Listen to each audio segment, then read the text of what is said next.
Bienvenidos al noticiero regional, esta vez desde su sección Responsabilidad, Control Social y Fiscal. En este momento nos encontramos en la Personería Municipal de Táchira Norte de Santander, en donde vamos a tratar temas de participación ciudadana.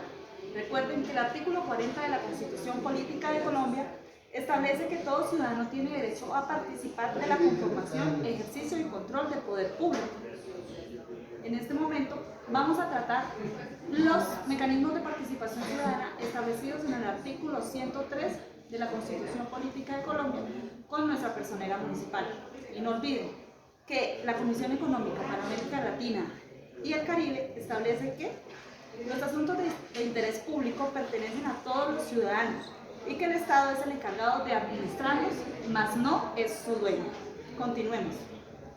Bueno, como les venía diciendo, nos encontramos con la doctora Karin Torcorona Quintero Torrado, la personera municipal de Táchira Norte de Santander.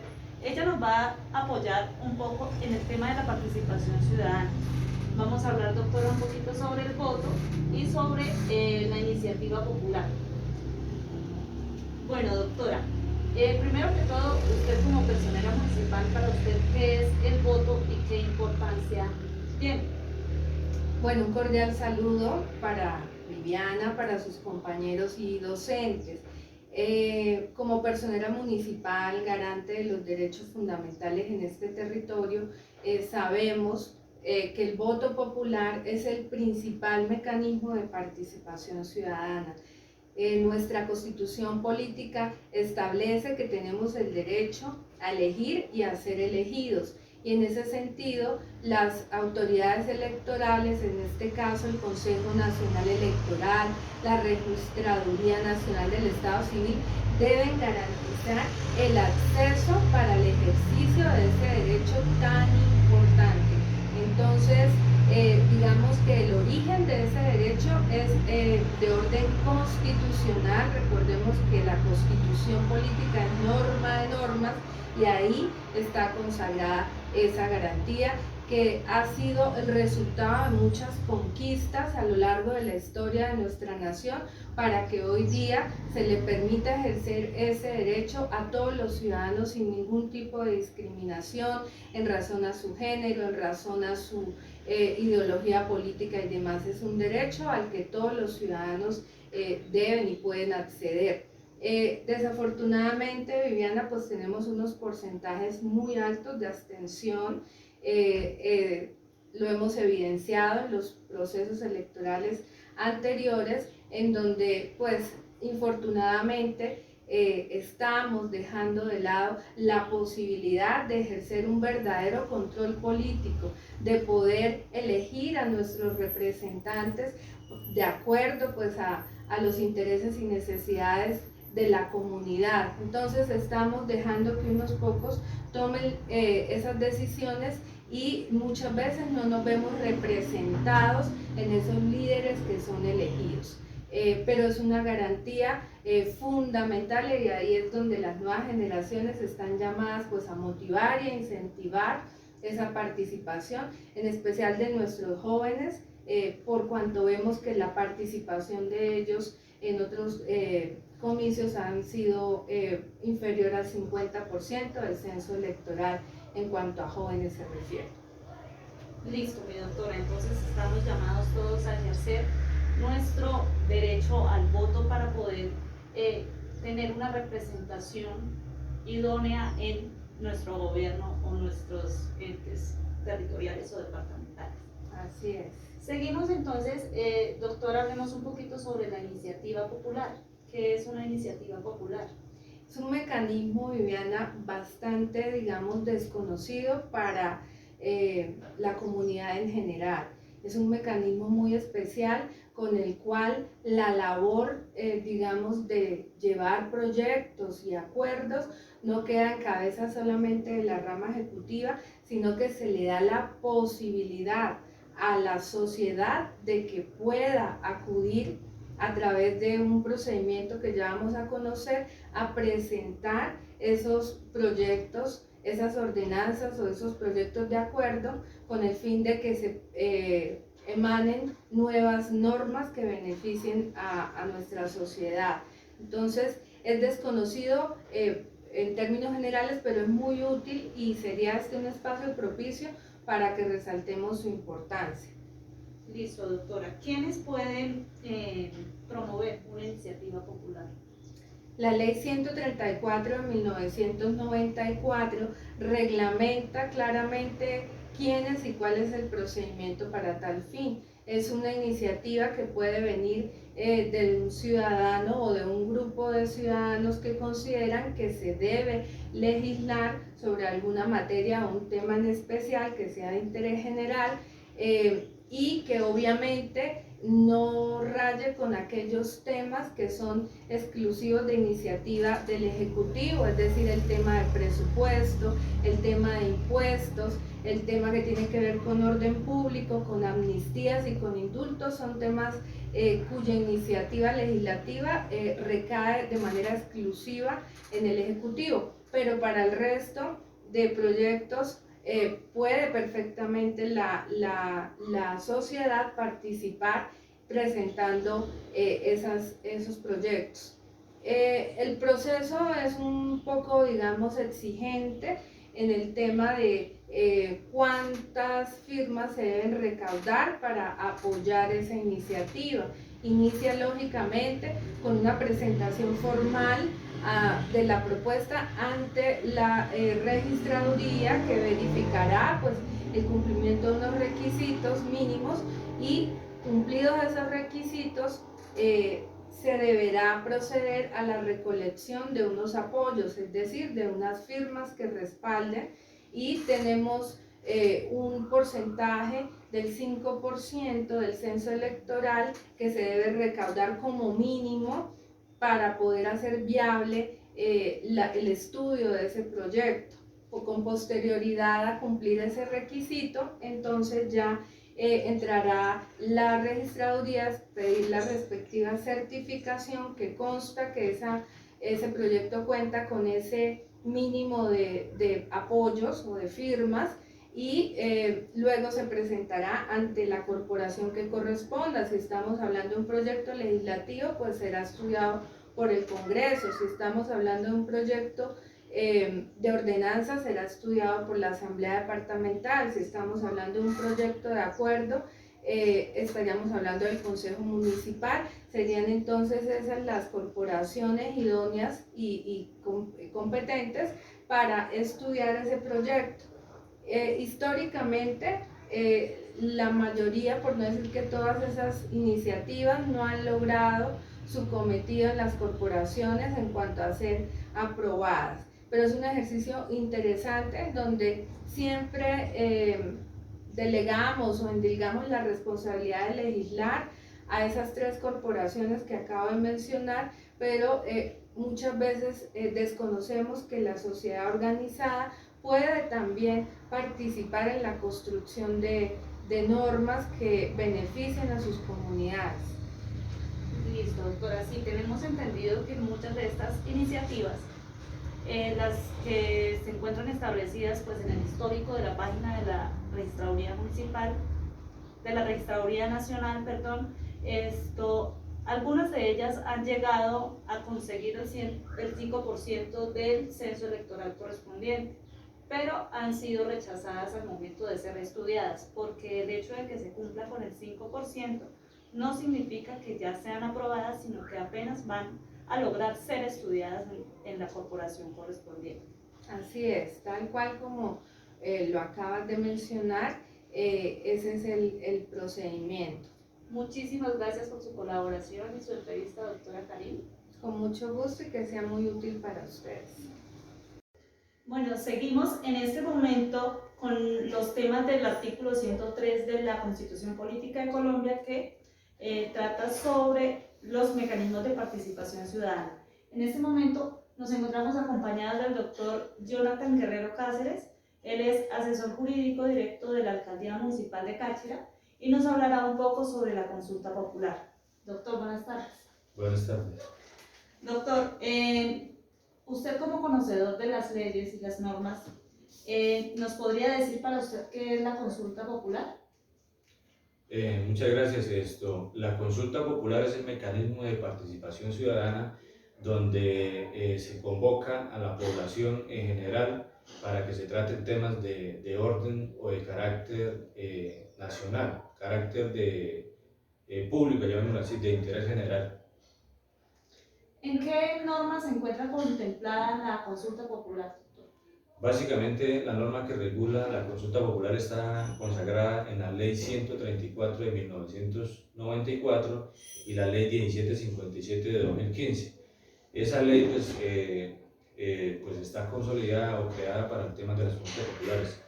Temas de trascendencia nacional que se han disputado por consulta popular ha sido, en estos momentos, que ha sido de relevancia la consulta nacional anticorrupción. El mecanismo para este tipo de consulta es mediante una pregunta con respuesta de sí o no. Y una vez se hace esa consulta popular, pues lo que se busca es el cumplimiento de ella. En ese caso, en el caso de que sea aprobada, ¿cómo se da cumplimiento a su ejecución o a esta decisión? Eso es dependiente del tema que se vaya a tratar. Por ejemplo, si es un tema de orden nacional, la consulta popular en este caso pues la debe solicitar el presidente de la República en compañía de todas las secretarías o los ministerios, se hace la solicitud para que sea aprobada por el Senado de la República. Y una vez aprobada, pues hay que buscar dentro del término concedido por la norma para la respectiva ejecución. Ese término es que una vez aprobada, digamos que gane el sí, la consulta popular, los mandatarios, en este caso el presidente de la República, el gobernador o alcaldes, tienen un término máximo de 3 meses para la ejecución de lo que se aprobó mediante el mecanismo de consulta popular. De lo contrario, si los alcaldes no hacen el cumplimiento de la consulta popular, deberán implementar un decreto con fuerza de ley para dar cumplimiento a lo aprobado mediante la consulta popular. Bueno, listo, doctor. Muchísimas gracias por su tiempo y por su explicación y asesoría en el tema. Listo, con mucho gusto. La consulta popular es uno de los mecanismos que nos da la facultad o el derecho a todos los ciudadanos que se crean que se le está vulnerando algún derecho para que se pueda hacer respetar, en este caso mediante este mecanismo, y además pues lo contempla la Constitución Nacional. Muchas gracias. Seguimos con nuestras entrevistas respecto a los mecanismos de participación ciudadana. En este momento nos encontramos acompañados de la doctora Charlotte Gáfaro Maldonado. Ella es comisaria de familia del municipio de Táchira Norte de Santander y como buena conocedora de las leyes nos va a hablar un poquito sobre la revocatoria de mandato. Doctora, buenas tardes. Buenas tardes, Viviana. Mira, en cuanto al tema de revocatoria de mandato, se sabe que es uno de los principales y primordiales mecanismos de participación ciudadana que tiene disponibilidad, digamos, el pueblo para poder acceder a pronunciarse frente a cualquier eventualidad que hayan observado en cuanto a inconsistencias de la votación de gobernadores y alcaldes de cada municipio, de cada departamento. Entonces, si las personas observan algún tipo de irregularidad en el proceso de selección o votación de cualquier gobernador o alcalde, pues tienen el derecho a la utilización de este mecanismo de participación ciudadana donde ellos se pronuncian. Doctora, el porcentaje de votos o de participación en cuanto a las personas que solicitan la revocatoria de mandato, ¿a cuánto corresponde? Un número no inferior al 40% de la votación que sacó el alcalde o el gobernador. Esta revocatoria de mandato la pueden hacer ante la Registraduría Nacional, que es la que se pronuncia y es la que hace revisión en cuanto al debido proceso de que se estén brindando las garantías para que se dé la buena utilización de este mecanismo de participación ciudadana. Bueno, doctora, ¿en qué periodo se puede dar o se puede solicitar esta revocatoria de mandato? A partir de la posesión del alcalde, creo que un año después. Un año después, sí. Y Con seguridad, sí, un año después. Un año después, y también pues para todas las personas aclarar que en el último año no se puede solicitar revocatoria de mandato. Entonces es después del primer año y antes del último. Exacto. Por ejemplo, doctora, para que la revocatoria proceda debe ser aprobada mediante pronunciamiento popular por la mitad más uno de los votos de los ciudadanos. Total, correcto. No inferior al 55% de la votación registrada que eligió al respectivo mandatario, para que sea valedera. Bueno, en la historia de Colombia, con el 97% de votos a favor, el señor Nelson Javier García Castellanos fue revocado como alcalde de Tasco, Boyacá. Por primera vez en la historia de Colombia fue revocado un alcalde en el municipio a través del mecanismo de participación ciudadana.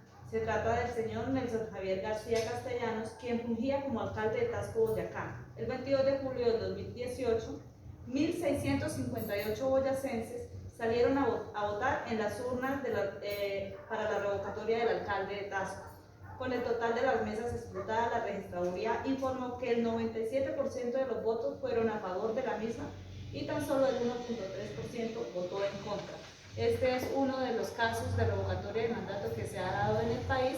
Le agradecemos a la doctora Charlotte por su asesoría y respecto al tema.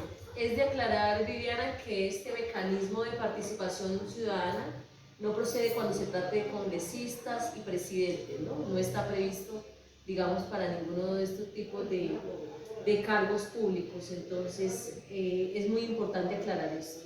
La ciudadanía, pues, tiene acceso a este mecanismo de pronunciarse frente a cualquier eventualidad, y me parece muy importante porque hay un tema donde se observa el principio de transparencia que deben existir en todos estos procesos democráticos en el país. Listo, doctora, muchísimas gracias, Gracias por a su ti. intervención.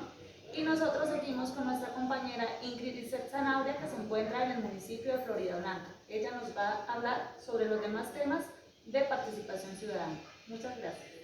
Bien, nos encontramos con el abogado Andrés Lobo, quien nos va a comunicar sobre mecanismos de participación. En este caso vamos a hablar del plebiscito. Buen día, Andrés. ¿Qué es el plebiscito? Muy bien, buenas tardes para todos. Bueno, el plebiscito es un mecanismo de participación ciudadana que consiste en que el Ejecutivo realiza una consulta al pueblo para que el pueblo avale o no avale una decisión que toma este. Cuando yo hablo de Ejecutivo, hablo expresamente del Gobierno Nacional. Entonces el Gobierno Nacional le consulta al pueblo si está a favor de una determinación que ellos van a adelantar. ¿Algún ejemplo de plebiscito en Colombia? Creo yo que el más relevante, por ser más reciente y por el impacto que causó tanto social como políticamente, tenemos el plebiscito que se llevó a cabo en octubre del año 2016. Ese plebiscito consistió en el sí o no a la paz, donde el gobierno, en este caso del Ejecutivo, en cabeza del presidente Juan Manuel Santos, le consultaba al pueblo si aprobaba o no los acuerdos de paz que se adelantaron con el gobierno en La Habana, Cuba. En ese caso, pues perdió el sí, ganando el no, es decir, el pueblo no aprobó dichos acuerdos. Listo. Otro mecanismo de participación es el referendo. Hay referendo aprobatorio y devotatorio. ¿Qué es el referendo? Bueno, el referendo también es un mecanismo de participación ciudadana, es una consulta que se le hace al pueblo, pero se diferencia que no está exclusivamente realizado por el Ejecutivo. Los referendos pueden ser o aprobatorios o derogatorios de una norma o una ley, y también pueden ser constitucionales, es decir, que se le hace la consulta al pueblo, a la ciudadanía, si aprueban o derogan una ley existente o si aprueban o derogan una promoción de una reforma constitucional, es decir, reformar la constitución que actualmente tenemos, que es la de 1991. ¿Algún referendo reciente? El más reciente, y por el impacto que causó y la cantidad de promoción que se hizo, fue un referendo que elevó el presidente de la República de la época, en el año 2013, el señor Álvaro Uribe, donde presentó un referendo con 13 consultas para hacer entre esas reformas constitucionales y derogar unas leyes. En esas ninguna avanzó por temas del quórum, porque para que el referendo sea aprobado, más de la mitad tiene que decir que sí, pero también la participación tiene que ser de un porcentaje determinado del censo electoral de la época. Listo. Otro mecanismo es el cabildo abierto. ¿Qué es el cabildo abierto? El cabildo abierto también es un mecanismo de participación y básicamente, como lo dice la palabra, es abrirse en aquellas corporaciones que son de debate, en este caso los consejos municipales, distritales y tales, y los demás, donde se abren para que no solamente el debate o el control o la decisión que están tomando lo haga la corporación, sino también el pueblo. Y allí se debaten situaciones o asuntos de interés local, es decir, de interés de la comunidad, la ciudad, el municipio, el departamento donde se está haciendo. Bueno, en el Cabildo Abierto hay uno reciente que fue en Onzaga, Santander, que fue el tema, aclarar temas concernientes sobre el agua para el acueducto regional del Oriente. En esto se presentaron 3.793 cédulas sufragantes, actas para votar, y el 5% del censo es de 19 cédulas. Se concluye que el número de apoyos válidos presentados es superior al 5 por 1000 del censo electoral exigido por la ley. Muchas gracias, Andrés, por su colaboración y por darnos a conocer estos temas. Desde Bucaramanga, Santander, informó Ingrid Sanabria para el Noticiero Regional. Muchas gracias.